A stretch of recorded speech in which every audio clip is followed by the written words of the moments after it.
So looking at the application and extension of the Pythagorean negative identities.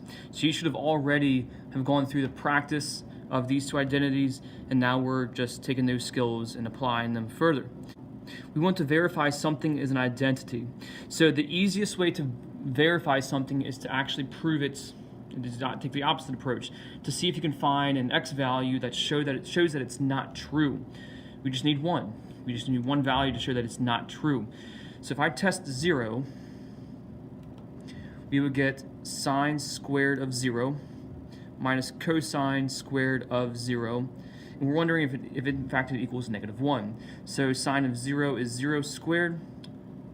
So cosine of 0 is 1. Okay, so we get 0 minus 1, and yes, we get -1.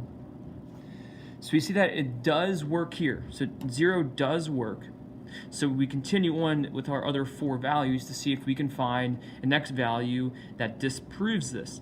If we cannot find an x value that disproves this, chances are that this actually is an identity, which we would then go through our verifying process. Okay, so we would take a similar approach with part B, testing our x values. So if I test x is 0, we get tangent squared of 0 minus sine squared of 0. And we want to know if is it equal to tangent squared of 0, sine squared of 0. So tangent of 0 is 0, we square it. Sine of 0 is 0, we square it. We're getting a lot of zeros here. Tangent, yep, 0 squared again, multiplied by 0 squared again. So we're going to get 0 equals 0. That's not enough to prove that it's an identity. We would need to test others or just go through the verifying process. Okay? So let's see what else we have going on. So, using your graphing calculator, determine whether these are identities. So, using a graphing calculator, I would type 1 into y1, the other into y2, and look to see if in fact they are the same graph. And if they're the same graph, I can go further and verify it with that process. So y equals, I would type in cosine of -x divided by sine of x, cotangent, cotangent would be 1 over tangent of -x. Okay? And then 1. So making sure we're in radians to graph this, we are. So now when we go to graph this, make sure our zoom is, so we get, so we're slowly seeing the graph. And we notice that they are not the same graph. So this is the justification. We don't need any more. This is not an identity. And we will continue that with the others. So y1, y2, see if they're the same graph. If they are, I would actually have to go through the process and try to get either the left side or the right side to appear as the others. So looking at the back. So more verifying. So number 5, we're bringing in natural log.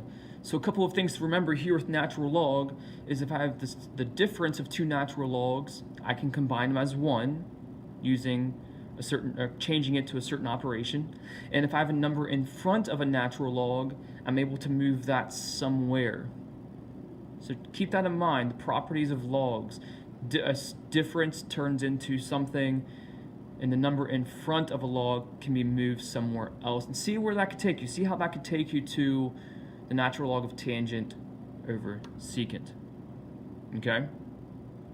So, looking at number 6, when looking at number 6, when dealing with fractions, often the first approach we could take is to add them together by getting a common denominator. So we have to multiply this first fraction by sine of phi. That's what this little symbol is, phi. And we have to multiply the second fraction by 1 minus cosine of phi. So now would give us sine squared phi plus 1 plus cosine phi times 1 minus cosine phi. Okay.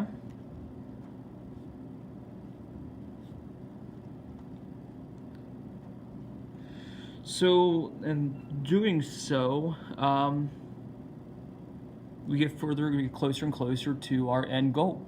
So I'm thinking we should be getting a Pythagorean identity from this, which will help us further to get to the right. So I wish you the best of luck in continuing this. Don't give up, guys. Keep at it. Keep trying different methods, different approaches if you get stuck. And I'll see you in the next video.